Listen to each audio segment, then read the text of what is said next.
Hello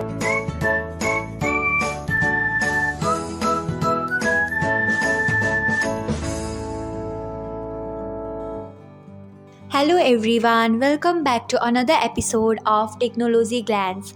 Today in this video, I am going to guide you through how you can turn on profile views on TikTok. So let's get started. Watch till the end and don't forget to subscribe to Technologyglance by hitting the subscribe button and press the bell icon so that you will never miss another update. Without further ado, let's get started. Firstly, tap on TikTok app in your device. Then go to Profile. After that, tap on three lines.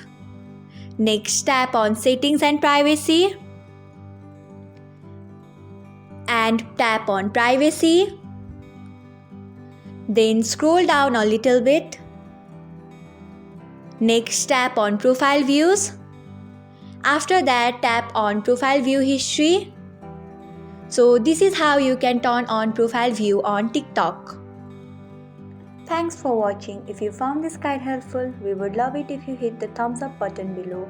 We upload great new tech tutorials like this one every day. So don't forget to subscribe to our channel and hit the bell icon to get an update as soon as we post a video.